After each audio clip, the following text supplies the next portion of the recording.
So hello everyone, कैसे हो आप लोग? I hope all fine fine. So guys, in this video will discuss about vector.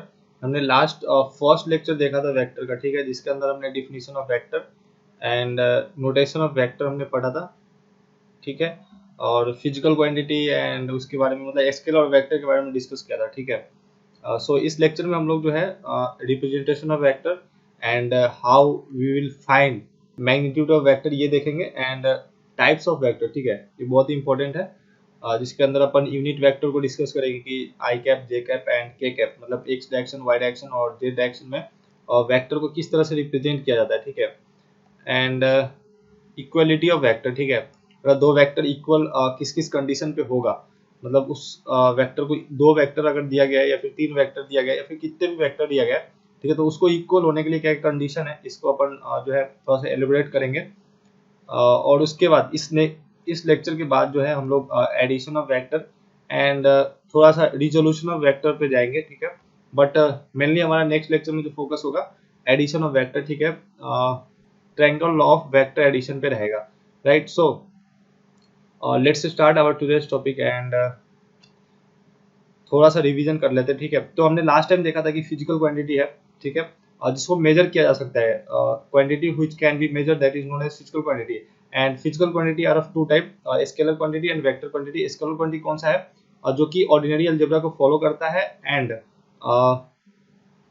Ordinary algebra को follow करता है, उसके पास सिर्फ मैग्नीट्यूड होता है, दे डोंट हैव डायरेक्शन, ठीक है. स्केलर डोंट हैव डायरेक्शन, मतलब कि अल्टीमेटली बात ये है कि न्यूमेरिकल वैल्यू होगा, यूनिट होगा और ऑर्डिनरी अलजेब्रा को ये फॉलो करेगा, ठीक है, जैसे मास, लेंथ, वॉल्यूम, डेंसिटी, ये सब जो है स्केलर क्वांटिटी है. फिर नेक्स्ट आता है वेक्टर. तो वेक्टर क्वांटिटी क्या है, हमने इसके बारे में ही अभी पढ़ना है, ठीक है. तो वेक्टर क्वांटिटी वैसा क्वांटिटी जिसके पास मैग्नीट्यूड, डायरेक्शन एंड ये जो है वेक्टर अलजेब्रा के रूल्स को फॉलो करता है, ठीक है. मतलब ये एडिशन होगा तो ट्रायंगल ऑफ एडिशन के अकॉर्डिंग होगा. ये अगर मल्टीप्लाई हो रहा है, दो वेक्टर मल्टीप्लाई हो रहा है, तो इसमें दो लॉ होते हैं, एक क्रॉस प्रोडक्ट, डॉट प्रोडक्ट, इसके मतलब अकॉर्डिंग ये जो है मल्टीप्लाई होता है. फिर मतलब इसके अंदर बहुत सारे फार्मूला होते हैं, इसके अपने लॉ होते हैं जिसपे ये जो है एडिशन, सब्ट्रैक्शन, मल्टीप्लिकेशन और डिवीजन होता है, ठीक है. तो इसको अपन वेक्टर क्वांटिटी बोलते हैं, क्योंकि ये जो थर्ड वाला पॉइंट है, डायरेक्शन, मैग्नीट्यूड एंड ये जो फॉलो करेगा एक अपने मतलब वेक्टर अलजेब्रा को फॉलो करेगा, ये बहुत इंपॉर्टेंट पॉइंट है, क्योंकि हमने करंट के लिए देखा था करंट के पास डायरेक्शन, मैग्नीट्यूड दोनों होता है, लेकिन ये जो है वेक्टर अलजेब्रा के रूल को फॉलो नहीं करता. सो दैट्स व्हाई जो करंट है वो स्केलर क्वांटिटी हो जाता है, ठीक है. हमने इसके बारे में डिस्कस किया. जैसे अगर एग्जांपल देखें तो फोर्स हो गया, डिस्प्लेसमेंट हो गया, वेलोसिटी, एक्सीलरेशन, इंपल्स, मोमेंटम, ये सब जो है वेक्टर क्वांटिटी है, ठीक है. मतलब अल्टीमेटली बात ये है कि जो वेक्टर है उसके पास न्यूमेरिकल वैल्यू होगा, यूनिट होगा, डायरेक्शन होगा एंड ये जो है वेक्टर अलजेब्रा को फॉलो करेगा. मतलब if you want to add two vectors then you have to follow triangle of addition, ठीक है, वेक्टर को ऐड करने के लिए, ठीक है. फिर हमने देखा था नेक्स्ट नोटेशन ऑफ वेक्टर. तो आप चाहे तो इसको बोल्ड लेटर से डिनोट कर सकते हैं या फिर सिंपल सा लेटर लिखे, अल्फाबेटिकल लेटर लिखे एंड उसके ऊपर एरो लगा दे, ठीक है, इस तरीके से, हाँ इस तरीके से, ठीक है. तो ये जो है this is notation of vector. या फिर आप सिंपल सा ऐसे भी लिख सकते हैं, ए और उसके ऊपर एक लाइन खींच दे, मतलब वेक्टर ए, इसको पढ़ेंगे वेक्टर ए, ठीक है. तो ये हो गया वेक्टर का नोटेशन. सो अभी जो हम लोग इस लेक्चर में डिस्कस करेंगे वो करेंगे रिप्रेजेंटेशन ऑफ वेक्टर, ठीक है. तो ये काफी ज्यादा इंपॉर्टेंट भी, हमने लास्ट टाइम भी इसको कवर किया था. हमने इसमें देखा था कि इसके पास टेल होता है, हेड होता है, उसका जो है एक बॉडी पार्ट होता है. तो हेड और टेल क्या होता है ये हम लोग ऑलरेडी डिस्कस कर चुके हैं, लेकिन फिर से हम लोग डिस्कस करेंगे क्योंकि हमने लास्ट लेक्चर में जो है रिप्रेजेंटेशन ऑफ वेक्टर का मतलब एक पर्टिकुलरली जैसे इनिशियल पॉइंट क्या होता है, फाइनल पॉइंट क्या होता है, इसको थोड़ा सा अच्छे से डिस्कस नहीं किया था, ठीक है. तो ऐसा समझो कि रिप्रेजेंटेशन ऑफ वेक्टर जो है अभी से स्टार्ट हो रहा है, राइट. सो ये जैसा कि कोई अपने पास लाइन है, ठीक है, मतलब पी एंड क्यू कोई पॉइंट है और इसके बीच में जो डिस्टेंस है उसको अपन मान लीजिए पी क्यू बोल रहे हैं, ठीक है.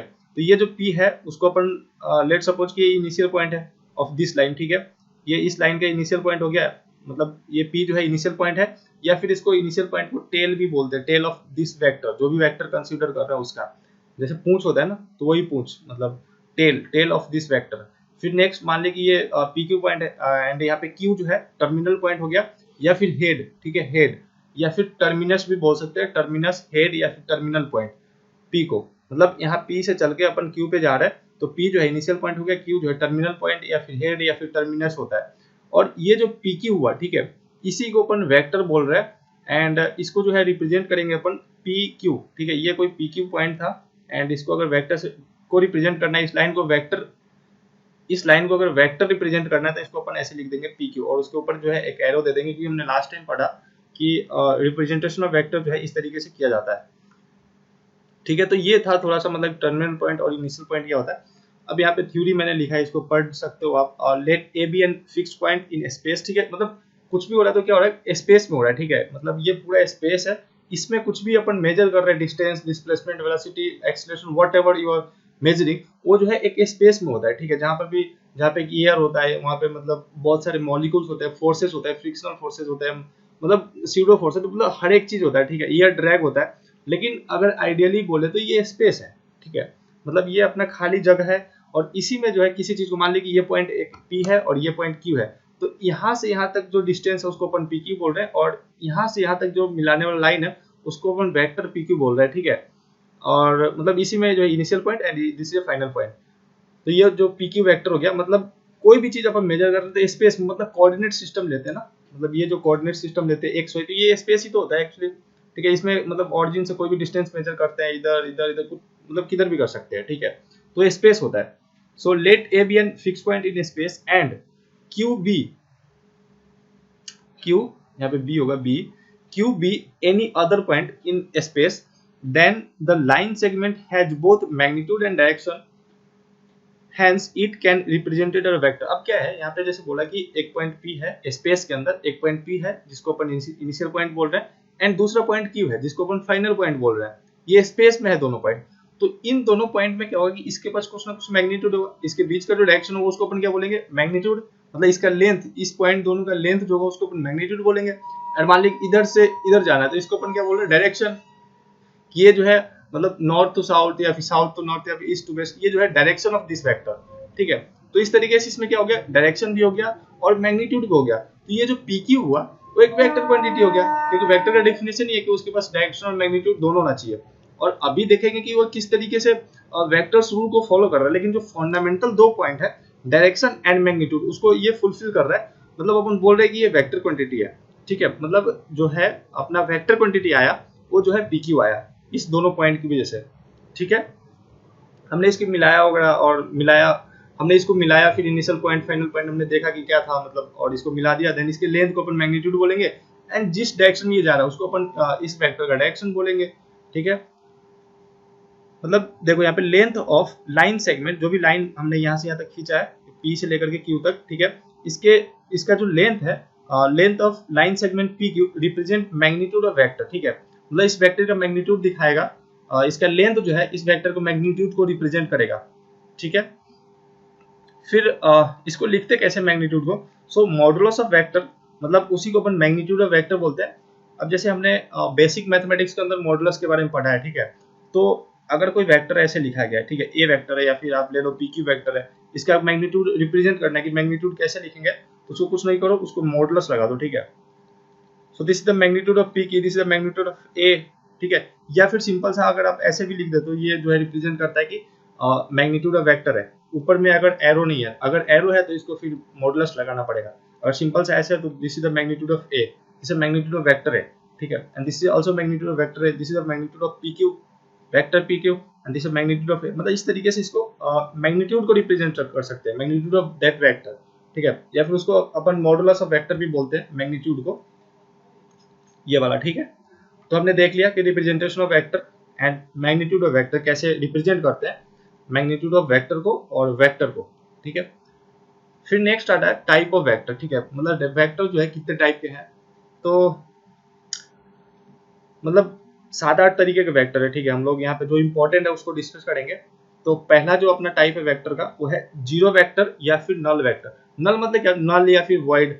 नल वेक्टर या फिर जीरो वेक्टर एक ही बात है। नल मतलब कुछ भी नहीं, जीरो मतलब कुछ भी नहीं, जीरो। ठीक है, और नल मतलब ही मतलब जीरो होता है। ठीक है, मतलब कुछ भी नहीं, या फिर वॉइड, VOID, वॉइड। वॉइड मतलब खाली स्थान होता है। ठीक है, मतलब उसी तरीके से वॉइड प्लेस मतलब खाली स्थान, तो उसी तरीके से जीरो या फिर नल वेक्टर या फिर वॉइड वेक्टर। ठीक है, इसको लिख सकते हो, वॉइड भी लिख दो, कोई दिक्कत नहीं है, सब तीनों जो है एक ही बात है। सो अब जीरो वेक्टर क्या होता है, मतलब this is type of vector जिसके अंदर की मैग्नीट्यूड जीरो हो एंड डायरेक्शन जो है इनडिटरमिनेंट हो। मतलब इनडिटरमिनेंट का क्या मतलब, ये डिफाइन नहीं होगा। ठीक है, डिफाइन नहीं होगा, मतलब ये पर्टिकुलरली अपने को पता नहीं है कि डायरेक्शन किधर जा रहा है, किधर जा रहा है, कैसे जा रहा है। वो अकॉर्डिंग टू क्वेश्चन देख लेंगे अपन की क्वेश्चन में किस तरीके से दिया है, उसके अकॉर्डिंग ले लेंगे, लेकिन पहले से फिक्स नहीं होगा। कि इधर जा रहा है, इधर जा रहा है, या फिर कुछ भी ऐसे करके, और उसका जो मैग्नीट्यूड होगा वो 0 होगा, ठीक है। और इसको डिनोट करेंगे ओ से, इस तरीके से डिनोट करते हैं इसको। In this case the initial point and terminal point या फिर फाइनल पॉइंट कोइंसाइड, मतलब जीरो वेक्टर के केस में अगर जीरो वेक्टर बोला गया है तो इनिशियल पॉइंट जो है वही टर्मिनल पॉइंट होगा। मान लीजिए कि ए बी कोई ए, यहाँ पे ये पॉइंट है, दूसरा पॉइंट बी है, यहाँ पे A B equal to B हो जाएगा, ठीक है। मतलब ये जो है बी, इसको अपन सिंपल से ऐसे लिख दो ए, तो इसका initial point and terminal point जो है सेम हो गया, तो इसको अपन जीरो वेक्टर बोलेंगे। इसको याद रखना कि initial point and terminal point will coincide in case of zero vector, ठीक है। तो ये था अपना जीरो वेक्टर के बारे में, उसको रिप्रेजेंट कुछ इस तरीके से करते हैं, ठीक है। फिर नेक्स्ट आता है unit vector. So unit vector क्या है, बहुत ही इंपॉर्टेंट है, इसको पूरे वेक्टर के अंदर यूज करेंगे अपन, ठीक है। यूनिट वेक्टर को अच्छे से समझ लेना। अब यूनिट वेक्टर क्या है, जिसका मैग्नीट्यूड 1 हो, ठीक है। डायरेक्शन तो होगा इसके अंदर, जो भी क्वेश्चन के अंदर या फिर कुछ भी होगा वो डायरेक्शन तो होगा, एक्स वाई जेड जो भी होगा, लेकिन इसका मैग्नीट्यूड हमेशा क्या होगा, 1 होगा। यूनिट वेक्टर का मैग्नीट्यूड हमेशा क्या होगा, 1 होगा। यहाँ पे बोला क्या जा रहा है, यूनिट वेक्टर, नाम से पता, यूनिट मतलब 1 होता है, ठीक है। यूनाइटेड नेशन, यूनाइटेड इंडिया मतलब एक भारत, तो मतलब एक सिंपल सा एक, ठीक है। यूनाइटेड वेक्टर मतलब सॉरी यूनिट वेक्टर मतलब उसका मैग्नीट्यूड जो है 1 होगा, ठीक है। और इसको डिनोट किया जाता है कुछ इस तरीके से, ठीक है, डिनोटेड बाई ए कैप। ये जो है ए और ऊपर से ये लगा दिए, इसको अपन पढ़ते हैं ए कैप, ठीक है। इसको पढ़ेंगे ए कैप, ठीक है। तो ये जो है this notation of unit vector A cap, and इसका मैग्नीट्यूड हमेशा 1 होगा, इसको याद रखना, भूलना मत, ठीक है। अब जैसे कि कोई भी वेक्टर है, ठीक है, तो हमने बात करा है कि वेक्टर है कोई, ये मान ली वेक्टर, तो उसके पास क्या क्या चीज होता है, डायरेक्शन होता है और मैग्नीट्यूड होता है। तो ये तो मैग्नीट्यूड हो गया, हमने अभी जस्ट देखा मॉडुलस ऑफ वेक्टर, ये वाला, ठीक है। मतलब ये मैग्नीट्यूड हो गया, और इसके पास कुछ ना कुछ डायरेक्शन भी होगा, इनटू में इसका डायरेक्शन, वेक्टर है तो वेक्टर, तो ये जो है ये तो डायरेक्शन शो कर दिया, और ये जो मैग्नीट्यूड मतलब ये सिंपल सा वेक्टर हो गया ये वाला, ठीक है। मतलब vector A is equal to magnitude into direction, ये फॉर्मूला है वेक्टर का, ठीक है। इसको याद रखना, मैं इसको पहले बताना चाहिए था, बट ठीक है। मतलब this is vector and this is equal to magnitude and into में डायरेक्शन, ठीक है। Vector is equal to magnitude into direction, तो इसको याद रखना, ये फॉर्मूला है अपना, ये वाला, ठीक है। Vector is equal to magnitude into direction. अब यहाँ पे क्या देखो, अपने को अगर मान लीजिए डायरेक्शन फाइंड करना है, ठीक है, ये वाला फाइंड करना है, तो क्या करेंगे, इस ए को इधर छोड़ देंगे, ठीक है। A is equal to vector divided by magnitude, ठीक है। ये मैग्नीट्यूड जो इधर चला जाएगा, तो ये हो जाएगा वेक्टर डिवाइडेड बाय मैग्नीट्यूड, जो भी वेक्टर ले रहे हैं। तो ये जो हो गया A cap is equal to vector A divided by magnitude of A, ठीक है। तो ये ए जो है ये शो करता है डायरेक्शन को, मतलब इस वेक्टर के डायरेक्शन को, ए वेक्टर के डायरेक्शन को शो करेगा ए कैप, एंड इसी को अपन यूनिट वेक्टर बोलेंगे, ठीक है। इसका मैग्नीट्यूड जो होगा हमेशा 1 होगा। जब ये वेक्टर ये फाइंड करके लाओगे, सोल्यूशन इसका निकालोगे, तो इसका जो मैग्नीट्यूड होगा 1 होगा, ठीक है। एंड ये जो है ये शो कर रहा है, ए कैप जो है शो कर रहा है this is direction of vector A cap जो है, ये सॉरी ये नहीं होगा, ए कैप जो है और डायरेक्शन ऑफ ए को शो कर रहा है, डायरेक्शन ऑफ वेक्टर ए को शो कर रहा है, ठीक है। और इसको इस तरीके से लिखेंगे। अभी इसका काफी ज्यादा यूज कर देंगे हम लोग क्वेश्चन में, ठीक है। तो इसको थोड़ा सा थ्योरेटिकली सिर्फ याद रखो, अभी आगे अपन इसको जो है पढ़ेंगे थोड़ा सा डिटेल में, यूनिट वेक्टर को, और इसके जो हमने लिखा है डायरेक्शन को, डायरेक्शन के फॉर्मूला को, उसको, ये वाला, ठीक है। ये वाला याद रखना, इसको नोट्स में कहीं अच्छे से इंपॉर्टेंट पॉइंट लगा के लिख लेना इन दोनों को। ओके, सो जैसा कि हम लोग अभी यूनिट वेक्टर को पढ़ रहे हैं, तो यूनिट वेक्टर को थोड़ा अच्छे से समझने के लिए, ठीक है, यूनिट वेक्टर है क्या, अपन जो है एक नया चीज को इंट्रोड्यूस कर रहे हैं, ठीक है। यूनिट वेक्टर को जो है एक्सिस के अंदर, स्पेस के अंदर किस तरीके से दिखाया जाता है उसको देख रहे हैं। तो जैसे कि आपने 10th क्लास में पढ़ा होगा, और 2 dimension X Y, X axis and Y axis का कोऑर्डिनेट सिस्टम पढ़ा होगा, निर्देशांक ज्यामिति पढ़ा होगा, ठीक है, जिसके अंदर आपने एक्स एक्सिस और वाई एक्सिस जो है ऐसा कुछ कंसीडर किया होगा, उसमें 2 पॉइंट दिया, तो डिस्टेंस फार्मूला पढ़ा होगा, दूरी सूत्र पढ़ा होगा, ठीक है, सेक्शन फार्मूला मतलब विभाजन सूत्र पढ़ा होगा। मतलब वो जो है सब चीज अगर 2 पॉइंट दिया हो, मतलब एक्स और वाई, मतलब 2 डायमेंशन है वो, ठीक है, उसको अपन 2 डायमेंशन बोल रहे हैं, 2 बीमीय, ठीक है, द्विविमीय उसको बोलते हैं हिंदी में, मतलब 2 डायमेंशन, ठीक है, 2D उसको बोलते हैं। तो उसके अंदर 2D कहने का मतलब कि 2 ही एक्सिस होगा, एक्स या वाई, या फिर एक्स जेड, या फिर वाई जेड, मतलब कोई 2 ही होगा। लेकिन अभी जो है अपन नया चीज इंट्रोड्यूस कर रहे हैं, उसको अपन 3 डायमेंशन बोल रहे हैं। तो उसके अंदर क्या होगा, 3 एक्सिस होगा, 3 अक्ष होंगे उसके अंदर, ठीक है। तो 3 अक्ष कौन कौन सा होगा, एक तो एक्स होगा, और एक जो है वाई होगा, एंड तीसरा जो है जेड होगा, किधर भी रख लो, ठीक है, ये जेड होगा। तो अब देखो यहाँ पर ही, उधर रखो, तुम अपने सामने रखो, यहाँ पे देखो ये क्या हो गया, X, this is Y and this is Z, ये आपकी तरफ है, ठीक है, ये आपकी तरफ है, देख लो, देखो X Y and this is Z. तो ये तीनों क्या है, परपेंडिकुलर है एक दूसरे के, तीनों को है परपेंडिकुलर है एक दूसरे के, ठीक है। तो ये 3 एक्सिस है, मतलब ये 3 डायमेंशनल एक्सिस है, ठीक है, जिसके अंदर एक्स, किसी को भी एक्स कंसिडर करो, किसी को भी वाई कंसिडर करो, किसी को भी जेड कंसिडर करो, उससे कोई फर्क नहीं पड़ता, बट ये तीनों जो परपेंडिकुलर होना चाहिए। So X Y and this is Z. तो इसके अंदर ये क्या 3D है, अब देख लो किसी भी एंगल से देख लो इसको, ये 3D है, ठीक है, दिस इज 3D, इसी को अपन 3D बोलते हैं, ये तीनों परपेंडिकुलर होगा एक दूसरे के। अब इसके अंदर क्या होता है, यूनिट वेक्टर जो है, जैसे एक्स एक्सिस की तरफ जो यूनिट वेक्टर होता है उसको आई कैप बोलते हैं, ये वाला,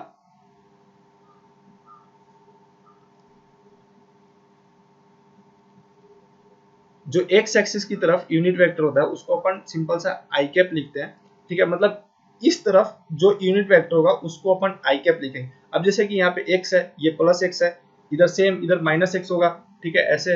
फिर उसी तरह जैसे ये वाई है तो उसी तरह से इधर माइनस वाई होगा, जैसे यहाँ पे प्लस जेड है तो उसी तरीके से इधर जो है माइनस जेड होगा, ये कुछ इस तरीके से होगा, ठीक है, ये आपकी तरफ, एक आपकी तरफ, एक मेरी तरफ, ठीक है, मतलब इस तरीके से होगा कुछ।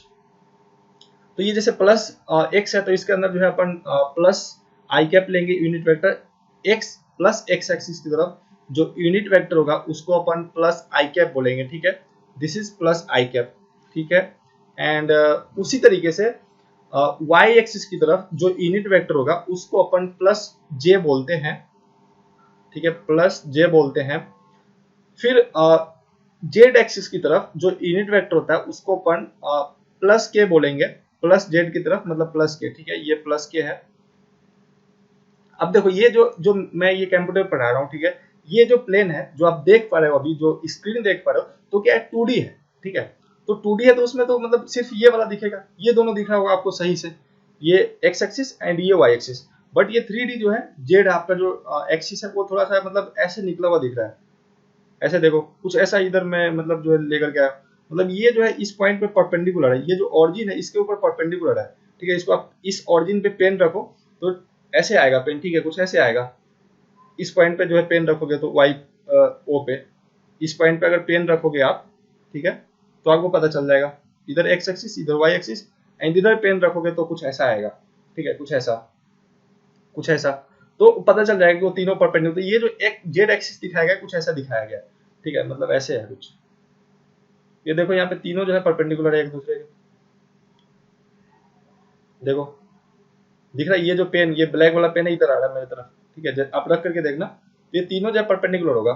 तो अब एक्स एक्सिस की तरफ आई कैप यूनिट वेक्टर और वाई एक्सिस की तरफ J cap unit vector and Z axis की तरफ के कैप जो है यूनिट वेक्टर है, मतलब तीनों एक्सिस की तरफ तीन अलग अलग तरीके का यूनिट वेक्टर होता है जिसको अपन डिनोट करते हैं आई कैप, जे कैप एंड के कैप के थ्रू, ठीक है। तो ये प्लस में था, उसी तरीके से माइनस में हो जाएगा, मतलब यहाँ पे अगर माइनस एक्स एक्स की तरफ आप मेजर कर रहे हो और उसकी तरफ माइनस, उसकी तरफ अगर यूनिट वेक्टर देखना चाहो तो उसको अपन माइनस आई कैप बोलेंगे, और वाई एक्सिस की तरफ मतलब माइनस वाई एक्सिस की तरफ देख रहे हो तो माइनस जे कैप, एंड फिर माइनस जेड एक्सिस की तरफ देख रहे हो तो इधर जो है कुछ ऐसा हो जाएगा माइनस के कैप, ठीक है। तो ये था unit vector, representation of unit vector in 3 dimension, ठीक है, मतलब तीनों एक्सिस में जो है यूनिट वेक्टर को किस तरीके से रिप्रेजेंट करते हैं ये था। अब यहाँ पे क्या है कि ये तो फिक्स है कि magnitude of I cap, magnitude of J cap, ठीक है, मैग्नीट्यूड ऑफ के कैप या फिर magnitude of minus I cap, this is equal to magnitude of minus J cap, this is equal to minus magnitude of K cap, ठीक है, ये सब जो है 1 होगा क्योंकि ये आई जे और के क्या है, यूनिट वेक्टर है, ठीक है, तो इसका जो मैग्नीट्यूड होगा वो हमेशा 1 होगा, इसको याद रखना, magnitude of I cap, J cap, के cap, minus I cap, minus J cap, minus के कैप, इसका मैग्नीट्यूड कितना होगा, 1 होगा, इसका जो मॉडुलस होगा वो 1 होगा क्योंकि ये यूनिट वेक्टर, ठीक है। तो हमने यूनिट वेक्टर के डिफिनीशन में ही पढ़ा है कि magnitude of unit vector will be equal to 1, मतलब मैग्नीट्यूड इज 1, एंड मतलब हमने इसके डिफिनीशन में, यूनिट वेक्टर के डिफिनीशन में ही पढ़ा है कि magnitude of unit vector should be equal to 1, ठीक है, मतलब वो वेक्टर जिसका मैग्नीट्यूड 1 है उसी को अपन यूनिट वेक्टर बोलते हैं। तो यहाँ पे आई जे और के क्या है, unit vector in direction of X Y and Z, ठीक है, तो इसका मैग्नीट्यूड क्या होगा, 1 होगा, ये फिक्स है। ये थोड़ा सा बेसिक था ये, ठीक है। जस्ट यहाँ पे यूनिट वेक्टर को मैं इंट्रोड्यूस कर रहा था, इसलिए जो है आई, जे और के को इंट्रोड्यूस किया। बाकी हम लोग नेक्स्ट जब भी आगे ये वाला आएगा, ठीक है, कोप्लेनर वेक्टर, ठीक है, उसको देखेंगे वहां पे, जहां पर हम लोग थोड़ा सा वेक्टर के बारे में और भी जहां पे आगे पढ़ेंगे, तो इसको थोड़ा सा अच्छे तरीके से इसको प्लस माइनस एडिशन सब्ट्रैक्शन कैसे करते हैं इसके बारे में थोड़ा सा देखेंगे। जस्ट अपन इंट्रोड्यूस कर रहे हैं कि यूनिट वेक्टर है क्या, ठीक है। मतलब एक्स डायरेक्शन में यूनिट वेक्टर आई कैप, वाई डायरेक्शन में unit vector J cap and J direction में यूनिट वेक्टर के कैप, ठीक है। सिंपल सा इतना याद रखो अभी के लिए और इसको बना लेना, ठीक है। तो ये था यूनिट वेक्टर के बारे में। अब जैसे कि एग्जांपल मान लीजिए देखना है आपको, जैसे कि हम लोगों ने ये फॉर्मूला देखा, ये वाला, जिसे vector is equal to magnitude into direction, and फिर डायरेक्शन फाइंड करना हो, ठीक है, तो डायरेक्शन लिखते हैं A cap is equal to vector divided by this is magnitude, ठीक है। तो अब मान लीजिए ये कोई वेक्टर आपको दिया गया, अब ये वेक्टर होगा तो मतलब यहाँ पे तीनों डायमेंशन हो सकता है, आई कैप, जे कैप और के कैप हो सकता है, ठीक है। और यहाँ पे क्या है, यहाँ पे 2D है, ठीक है, आई कैप और जे कैप, ये मतलब एक्स और वाई एक्सिस यहाँ पे मेंशन कुछ इस तरीके से, ठीक है। मतलब आई की तरफ देखो, यहाँ पे आई, यहाँ पे आई कैप है मतलब एक्स की तरफ 4, ठीक है, 4, एंड जे कैप है, जे की तरफ कितना है 3, तो इधर कहीं पे होगा पॉइंट ये, यहाँ से ऑरिजिन से, तो इसका कोऑर्डिनेट क्या हो गया 4,3। देखो ये क्या है, एक्स है, ये 4 जो है एक्स है एंड ये 3 जो है वाई है, तो एक्स की तरफ 4 एंड 3 वाई की तरफ 3 हो गया, ठीक है। अब इसको जैसे वेक्टर के फॉर्म में लिखना है तो 4i cap plus 3j cap कर दो। इसको थोड़ा सा डिटेल में आगे पढ़ेंगे, सिंपल सा अभी जस्ट मैं आपको एग्जांपल करने के लिए इस फॉर्मूले का यूटिलाइजेशन बता रहा हूँ, ठीक है। इस फॉर्मूले का जो है यूज क्या है, तो कोई मतलब दिक्कत वाली नहीं समझ में आया तो कोई दिक्कत नहीं है, ठीक है, आगे देख लेंगे, आगे अपन इसको थोड़ा सा डिटेल में पढ़ेंगे, राइट। अब जैसे कि ये वेक्टर को दिया गया है, अब इसका मैग्नीट्यूड कैसे फाइंड करेंगे, तो वेक्टर का मैग्नीट्यूड अपन जो है इस तरीके से रिप्रेजेंट करते हैं, जैसे magnitude vector and this will be equal to square root of, इसका स्क्वायर करो एक्स का whole square, magnitude of vector, किसी भी वेक्टर का मैग्नीट्यूड जो है ऐसे फाइंड करते हैं, X square plus Y square plus Z square, ठीक है। अगर वेक्टर इस तरीके से दिया गया हो, एक्स आई कैप प्लस वाई जे कैप प्लस जेड के कैप, अगर कोई वेक्टर इस तरीके से दिया गया हो, ठीक है, तो उसका जो अगर मैग्नीट्यूड फाइंड करना है इस वेक्टर का, तो उसको जो है ऐसे करेंगे, root under X square plus this Y square and plus this Z square, ठीक है।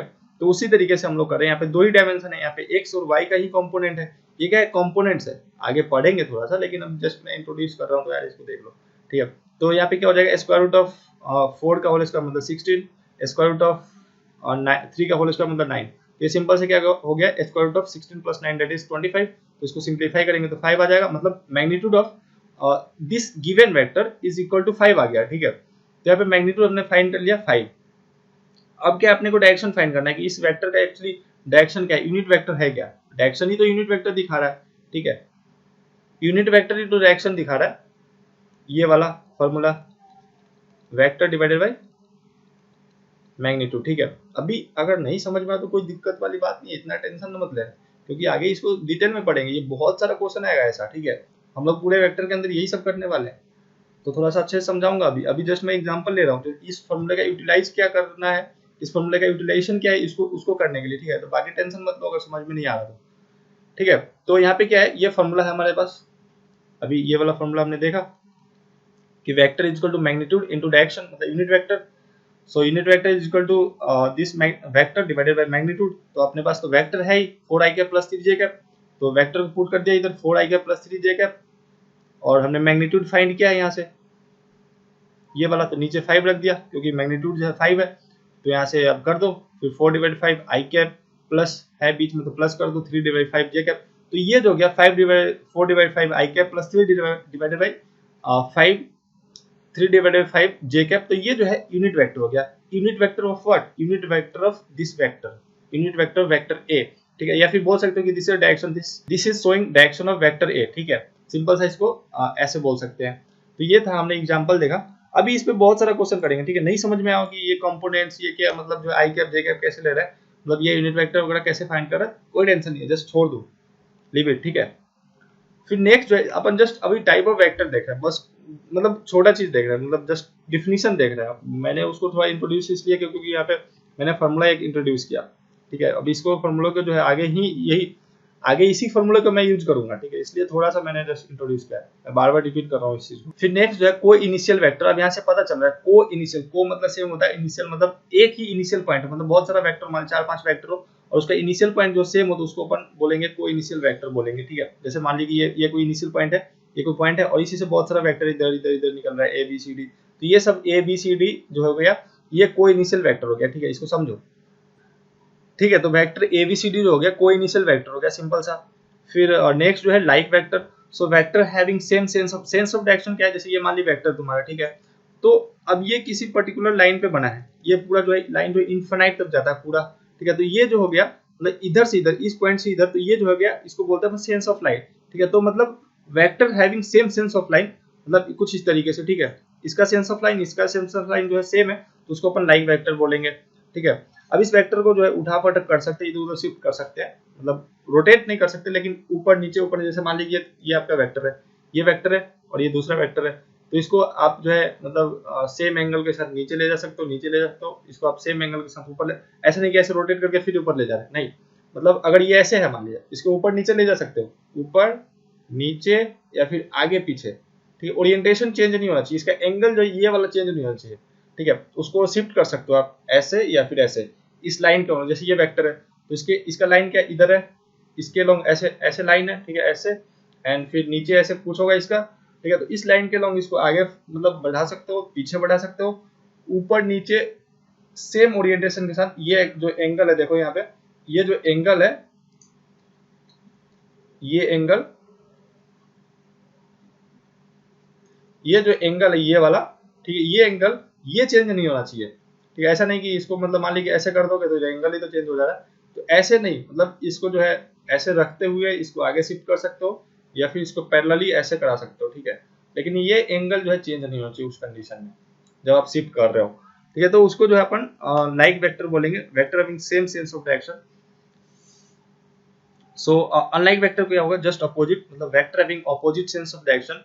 अगर कोई वेक्टर इधर जा रहा है, एक वेक्टर इधर जा रहा है, तो इसका जो सेंस ऑफ डायरेक्शन है, ये जो इधर से इधर जा रहा है और ये वेक्टर जो इधर से इधर जा रहा है, तो इसका सेंस ऑफ डायरेक्शन क्या अपोजिट है, तो इसको अपन अनलाइक वेक्टर बोलेंगे। फिर नेक्स्ट जो है फ्री एंड लोकलाइज वेक्टर है। तो फ्री वेक्टर क्या है, जिसका इनिशियल पॉइंट फिक्स नहीं है उसको अपन क्या बोलते हैं, फ्री वेक्टर बोलते हैं। अब जैसे ये कोई वेक्टर है, ठीक है, अब ये फ्री वेक्टर है, तो फ्री वेक्टर कंडीशन में क्या हो सकता है, इसको जो है अपन मतलब ये जो है इनिशियल पॉइंट है, इसको क्या कर सकते हैं, इसको पैरेलली जो है यहाँ पे ला करके इसको ऐसे रख सकते हैं पैरेलली, ठीक है, पैरेलली लाना है, मतलब इसको जो है रोटेट नहीं करना है, इसको पैरेलली यहाँ से उठा, मतलब इसका जो इनिशियल पॉइंट है उसको शिफ्ट कर सकते हैं, ये फिक्स नहीं है, ठीक है।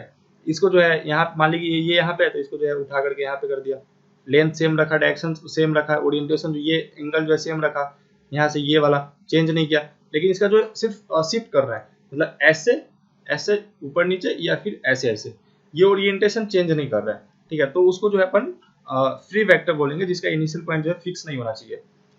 फिर नेक्स्ट जो है लोकलाइज वेक्टर है। अब लोकलाइज वेक्टर के कंडीशन में क्या होगा, उसका इनिशियल पॉइंट फिक्स होगा, ठीक है। कोई स्पेसिफिक पॉइंट लेंगे कि ये पॉइंट ही है इस वेक्टर का, इसको जो है ना तो शिफ्ट कर सकते हैं इधर, ना तो नीचे शिफ्ट कर सकते हैं, मतलब कोई शिफ्ट मतलब नहीं होगा उसके इनिशियल पॉइंट में, ठीक है। उसको अपन क्या बोलेंगे, लोकलाइज वेक्टर बोलेंगे। उसका इनिशियल पॉइंट जो है मान लीजिए यहाँ पे है, तो यहीं पे रहेगा, ये इधर उधर शिफ्ट नहीं कर सकता इसको, ठीक है। तो उसको अपन जो है लोकलाइज वेक्टर बोलेंगे।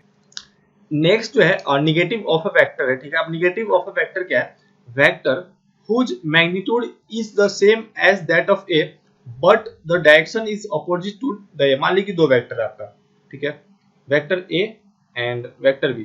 अब मान लीजिए ये दोनों जो है निगेटिव है एक दूसरे का, ठीक है। तो निगेटिव है एक दूसरे का मतलब क्या है कि इसका magnitude of A and magnitude of B क्या होगा, इक्वल होगा। यहाँ पे देखो the vector whose magnitude is same as that of A, ठीक है। तो मतलब मैग्नीट्यूड जो है दोनों का सेम होगा, बी का और ए का, दोनों का, vector of B and vector A का मैग्नीट्यूड जो सेम होगा, but direction of both vector, vector A and vector B क्या होगा, अपोजिट। मान लीजिए ये वेक्टर है, ये बी वेक्टर, तो इसका डायरेक्शन क्या है, अपोजिट है, एक इधर जा रहा है और एक जो इधर जा रहा है, लेकिन इसका मैग्नीट्यूड सेम होगा। Magnitude of A is equal to magnitude of B होगा, तो उसको अपन निगेटिव ऑफ वेक्टर बोलेंगे। This B is the negative of vector A, ठीक है। एंड इसको लिख सकते हैं माइनस ए से, मतलब a इज इक्वल टू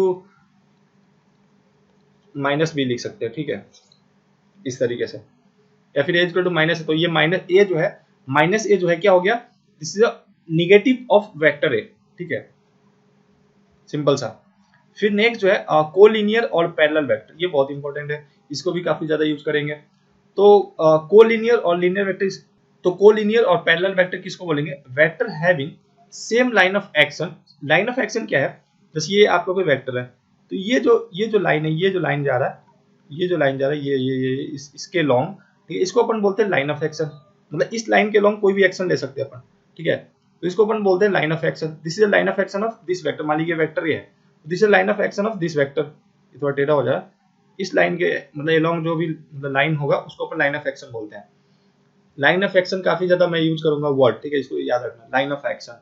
तो लाइन ऑफ एक्शन क्या है? ये मान लीजिए वेक्टर, तो this is line of action of this vector, ठीक है।